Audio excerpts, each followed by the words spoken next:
Assalamualaikum warahmatullahi wabarakatuh. Selamat pagi anak-anak ya, kembali lagi bertemu lagi dengan saya Mat Ali untuk melanjutkan pembelajaran IPA kita.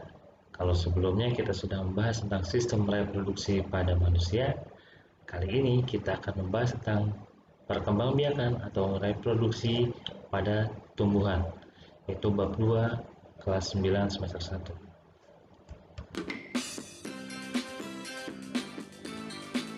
Sistem perkembangbiakan pada tumbuhan dan hewan. Ya, dengan saya Mat Ali SPD yang mengampu pelajaran IPA terpadu kelas 9 di Madrasah Sanawiyah Anaya.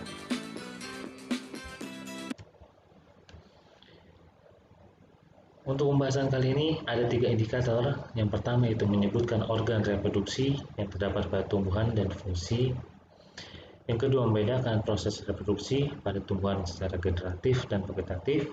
Yang ketiga, menunjukkan contoh-contoh tumbuhan yang bereproduksi secara generatif dan vegetatif. Nah, 3 indikator ini kita jabarkan dengan tujuan pembelajaran. Yang pertama yaitu peserta didik dapat mengetahui ayat Al-Quran yang menjelaskan tentang sistem reproduksi pada tumbuhan. Yang kedua, peserta didik dapat menyebutkan organ-organ reproduksi pada tumbuhan. Yang ketiga, menyebutkan dan menjelaskan fungsi dari organ reproduksi pada tumbuhan. Yang keempat, peserta didik dapat membedakan proses reproduksi pada tumbuhan secara generatif dan vegetatif. Yang kelima, peserta didik dapat menunjukkan contoh-contoh tumbuhan yang bereproduksi secara generatif dan vegetatif. Di dalam surat Al-An'am ayat 99, Bismillahirrahmanirrahim. Wa huwa allazi anzala minas sama'i ma'an fa akhraja bihi nabata kulli syai'in fa akhrajna minhu khadiran nukhriju minhu mutarakiban wa minan nakhli min tal'iha kinwanun daniyatu wa jannatin min a'nabin wa zaituna wa rumman mushtabihan wa ghairu mutasyabih. Unzuru ila samarihi idza asmara wa yan'ih inna fi dzalikum laayatil liqaumin yu'minun. Yang artinya, dan dialah yang menurunkan air hujan dari langit, lalu kami tumbuhkan dengan air itu segala macam tumbuh-tumbuhan, maka kami keluarkan dari tumbuh-tumbuhan itu tanaman yang menghijau. Kami keluarkan dari tanaman yang menghijau itu butir yang banyak, dan dari mayang korma mengurai tangkai-tangkai yang menjulai, dan kebun-kebun anggur, dan kami keluarkan pula zaitun dan delima yang serupa dan yang tidak serupa. Perhatikanlah buahnya di waktu pohonnya berbuah, dan perhatikan pula kematangannya.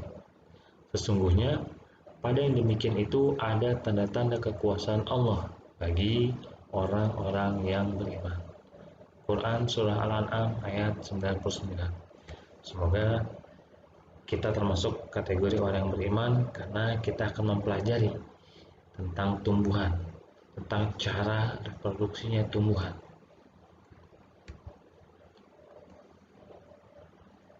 Nah, di sini judulnya Sistem Perkembangbiakan Tumbuhan dan Hewan. Nah, pada pertemuan kali ini kita akan fokus kepada bagian yang A, Sistem Perkembangbiakan Tumbuhan. Untuk pertemuan berikutnya, insya Allah kita akan bahas tentang sistem perkembangbiakan hewan. Nah, perhatikan gambar di sini. Ini kalian waktu SD pasti sudah membahas ini, sudah belajar ini. Ini adalah sedikit gambaran tentang sistem perkembangbiakan yang dilakukan oleh tumbuhan.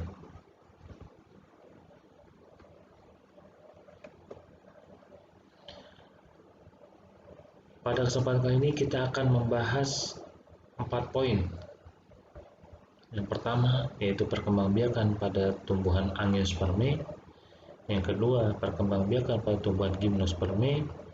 Yang ketiga, perkembangbiakan pada tumbuhan lumut dan paku. Dan yang keempat, teknologi reproduksi pada tumbuhan. Baik, kita langsung masuk ke bagian yang pertama, perkembangbiakan pada tumbuhan Angiospermae. Angiospermae merupakan tumbuhan yang memiliki bakal biji yang ditutupi oleh bakal buah. Maka istilah yang familiar, angiospermae diartikan tumbuhan biji tertutup. Bisa dipahami nih ya, bakal biji ditutupi oleh bakal buah.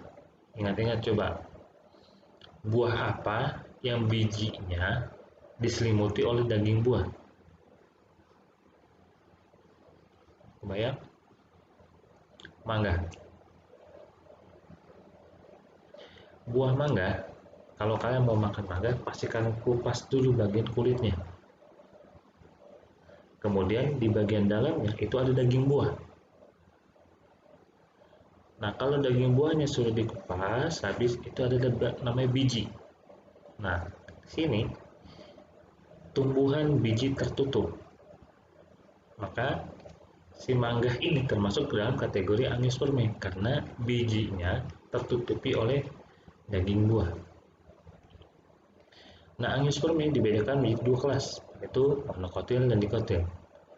Nah, ini ada sedikit gambaran tentang perbedaan antara monokotil dengan dikotil.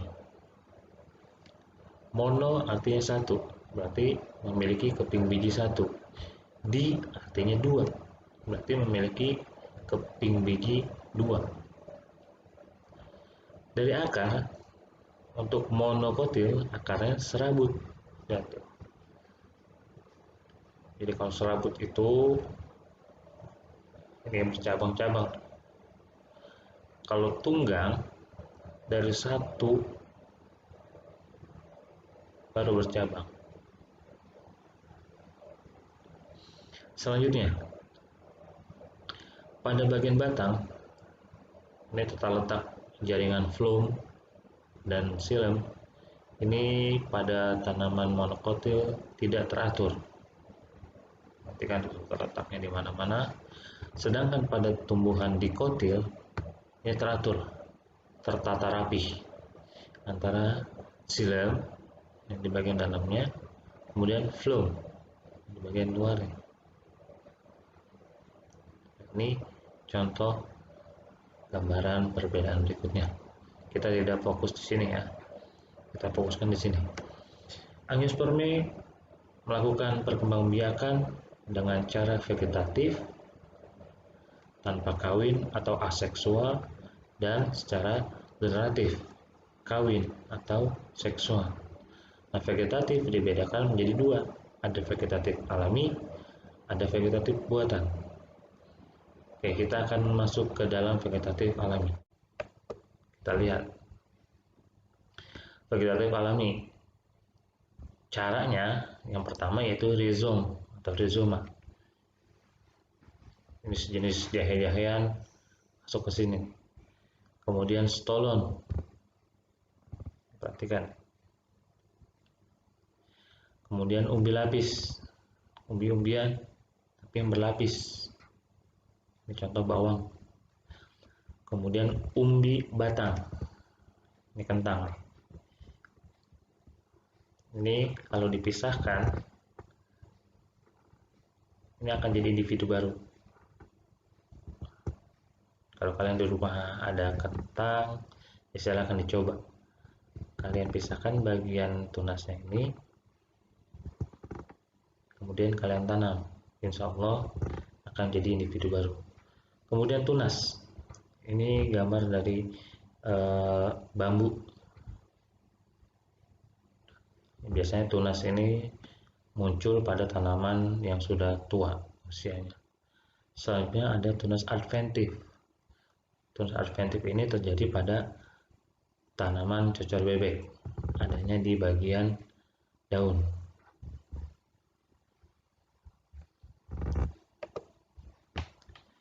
Oke, itu tadi vegetatif alami. Selanjutnya vegetatif buatan. Vegetatif buatan ini ada beberapa cara, diantaranya stek.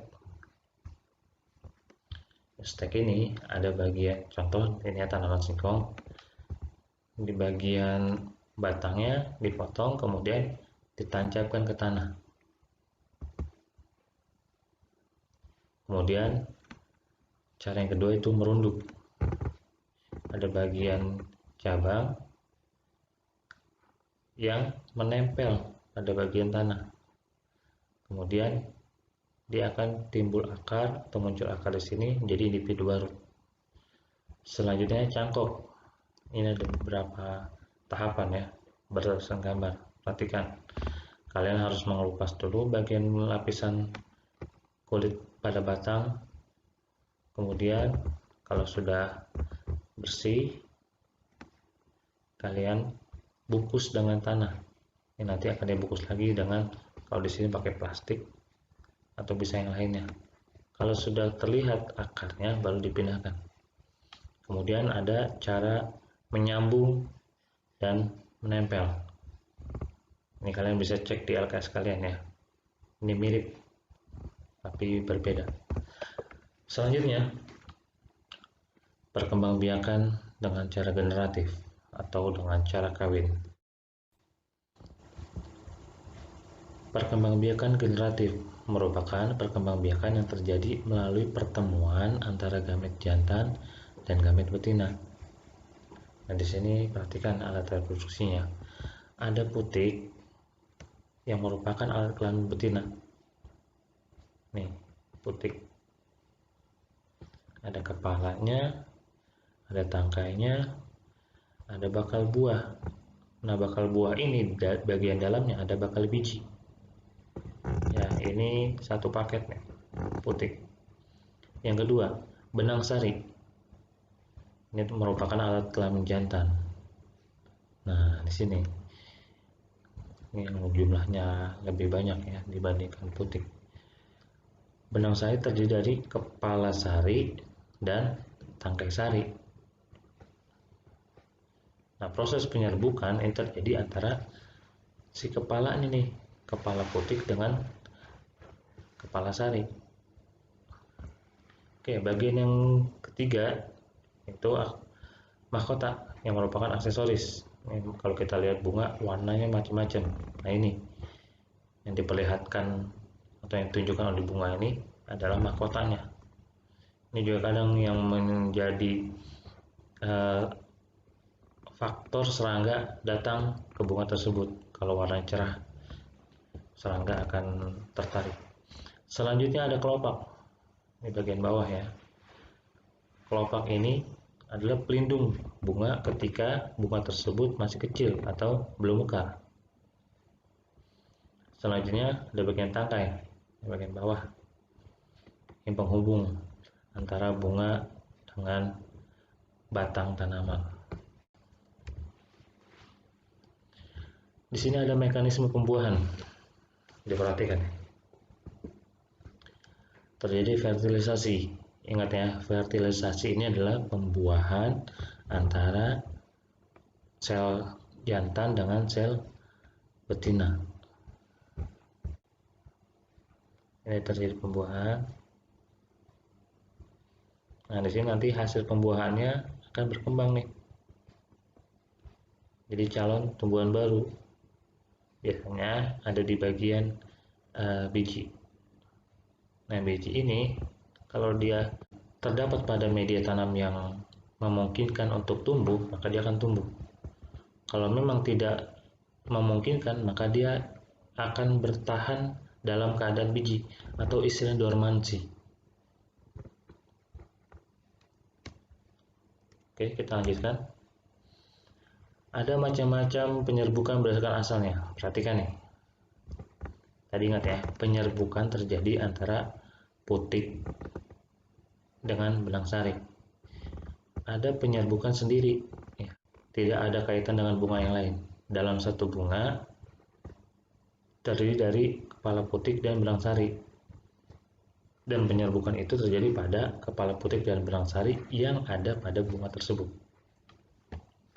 Selanjutnya, penyerbukan tetangga. Ada dua bunga dalam satu pohon. Nah, ingat, bunganya berbeda, tapi ada dalam satu pohon yang sama. Ini namanya penyerbukan tetangga. Misalkan, di sini benang sarinya, di sini putiknya. Ini terjadi penyerbukan. Nah, namanya penyerbukan tetangga. Kalau tadi di sini kan satu bunga, menyerbukan sendiri. Kalau ini beda bunga, menyerbukan tetangga. Bisa dipahami ya. Kita lanjutkan. Penyerbukan silang. Penyerbukan silang ini ada di tanaman yang lain, tapi jenisnya sama. Tanamannya beda nih, pohonnya beda, tapi jenisnya sama. Nah, ini namanya penyerbukan silang. Sama seperti ini tadi. Kalau ini dalam satu pohon, kalau ini beda pohon. Selanjutnya penyerbukan bastar. Perhatikan gambarnya, warnanya sudah jelas nih berbeda. Ini penyerbukan terjadi apabila bunganya berbeda. Yang pasti pada pohon yang berbeda juga. Jadi lain bunga, lain tanaman, lain jenis. Yang terjadi penyerbukan namanya penyerbukan bastar. Selanjutnya penyerbukan berdasarkan perantara. Nah, perantara ini berarti ada yang ngebantuin bunga ini dalam melakukan penyerbukan, dibantu oleh diantaranya angin.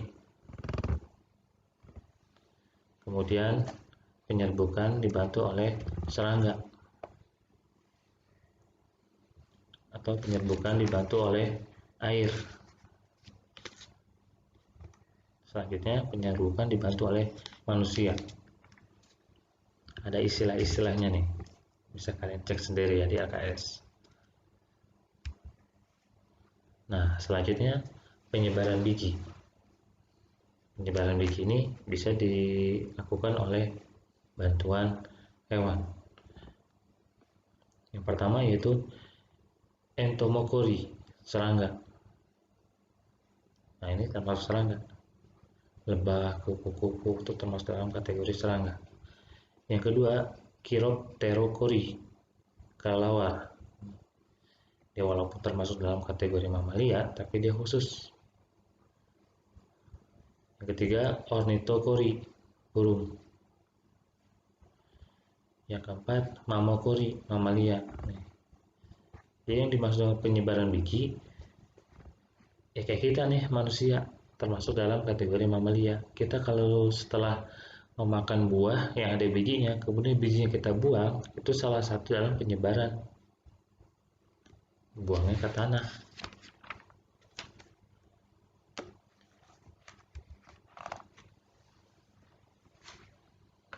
Oke, selanjutnya perkembangbiakan pada tumbuhan gimnospermi. Perhatikan ya, tadi angiospermi, sekarang gimnospermi, merupakan biji terbuka. Berarti bijinya itu tidak ditutupi oleh daging buah, karena di sini biji terbuka. Tumbuhan gimnospermi memiliki alat reproduksi berupa strobilus. Strobilus jantan akan menghasilkan gamet jantan berupa serbuk sari, sedangkan strobilus betina menghasilkan gamet betina. Selanjutnya, reproduksi pada gimnospermi diawali dengan penyerbukan dengan bantuan angin. Serbuk sari dilengkapi dengan sayap sehingga memudahkan gerakan menuju strobilus betina.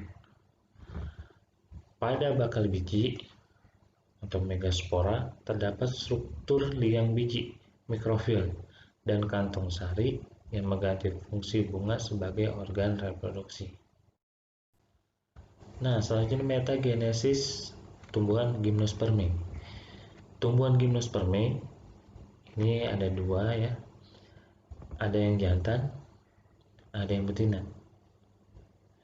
Untuk strobilus jantan ini terdapat mikro. Nah, mikro ini berarti kecil. Kalau untuk yang betina mega, berarti besar.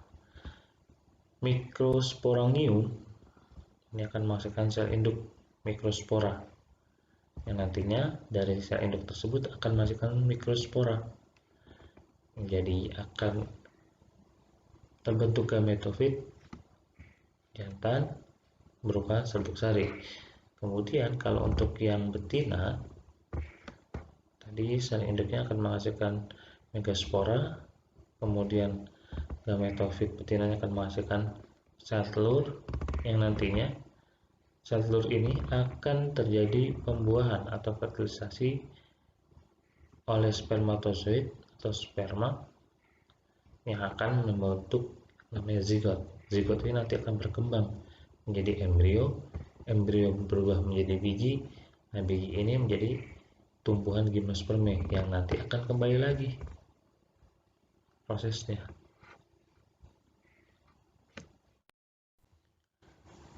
Oke, selanjutnya perkembangbiakan pada tumbuhan lumut dan tumbuhan paku. Perkembangbiakan generatif dan perkembangbiakan vegetatif tumbuhan lumut dan tumbuhan paku berlangsung secara bergantian melalui suatu pergiliran keturunan yang disebut metagenesis, sama hal dengan tadi ya. Fase vegetatif atau fase sporofit merupakan tahap saat tumbuhan menghasilkan spora, sedangkan fase generatif atau fase gametofit merupakan tahap saat tumbuhan menghasilkan gamet. Jadi bedanya, kalau fase vegetatif yang dihasilkan spora.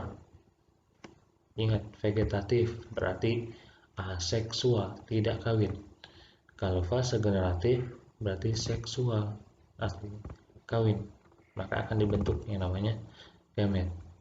Nah, ini salah satu contoh dari tumbuhan lumut, sedangkan ini contoh tumbuhan paku. Nah, perhatikan metagenesis tumbuhan lumut. Spora, dia akan menghasilkan protonema, yaitu lumut muda. Kemudian lumut muda tadi akan membentuk gametofit, tumbuhan lumut dewasa. Ini perkembangannya ya. Perkembangan ini dari lumut dewasa nantinya akan membentuk archegonium dan antheridium. Archegonium berarti betina, kalau antheridium berarti jantan. Kalau betina berarti menghasilkan sel telur, kalau antheridium jantan menghasilkan sperma. Nah, nanti keduanya akan melakukan proses pembuahan yang akan membentuk zigot. Zigot akan berkembang menjadi sporofit.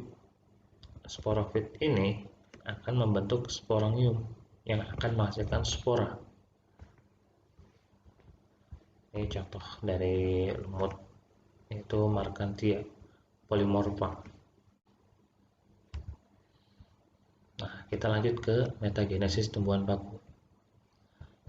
Tidak jauh berbeda dengan lumut. Untuk tumbuhan paku, di sini ada spora yang dihasilkan. Kemudian spora ini akan membentuk protalium, yaitu tumbuhan pakunya. Tumbuhan paku tersebut akan menghasilkan antheridium dan archegonium. Seperti tadi ya, antheridium itu laki-laki atau jantan, spermatozoid yang dihasilkan. Archegonium berupa ovum, sel telur. Nah, spermatozoid dengan ovum melakukan fertilisasi membentuk namanya zigot. Zigot ini akan berkembang menjadi tumbuhan paku homospora yang akan menghasilkan sporofil yang nanti akan menghasilkan sporangium. Nah, sporangium ini akan menghasilkan kembali spora. Dan begitulah metagenesis. Di sini salah satu contoh dari tumbuhan paku yaitu Lycopodium sp. Nah, kalau tadi homospora, ini contoh metagenesis yang heterospora. Jadi sporanya berbeda, ukuran sporanya. Perhatikan di sini, makrospora, mikrospora. Ingat, dalam tumbuhan untuk ukuran dari gamet, yang perempuan atau yang betina itu akan besar. Kalau yang jantan akan kecil, maka disebutnya mikrospora atau spermatozoid. Kalau yang betina makrospora atau ovum. Nah, mereka melakukan penyerbukan, membentuk zigot yang nantinya akan membentuk paku heterospora. Dari paku tersebut akan membentuk mikrosporofil dan makrosporofil yang nantinya akan membentuk mikrosporangium dan makrosporangium. Ada metagenesis tumbuhan paku peralihan. Equisetum nih, ekor kuda. Tidak jauh berbeda ya dengan yang heterospora. Di sini mikrospora membentuk protalium, membentuk antiradium, kemudian menghasilkan spermatozoid. Makrospora membentuk protalium, archegonium, sel telur atau ovum yang nanti akan berkembang setelah melakukan fertilisasi dengan sperma membentuk zigot. Zigot akan membentuk tumbuhan paku peralihan yang akan menghasilkan sporofil. Sporofil ini membentuk mikrosporangium dan makrosporangium. Berikutnya yaitu teknologi reproduksi pada tumbuhan. Yang pertama ada hidroponik, yang merupakan metode budidaya tanaman menggunakan air. Perhatikan ya, hidroponik, hidro artinya air. Berarti tanaman akan menyerap nutrisi yang terlarut dalam air untuk tumbuh. Nih, perhatikan gambarnya. Ini medianya air, pakai wadah atau pakai tempat pipa paralon. Dan dia diletakkan secara horizontal. Berikutnya ada vertikultura, metode budidaya tanaman dengan cara membuat instalasi bertingkat. Nih. Bedanya dengan hidroponik, kalau vertikultura diletakkannya secara vertikal, berdiri.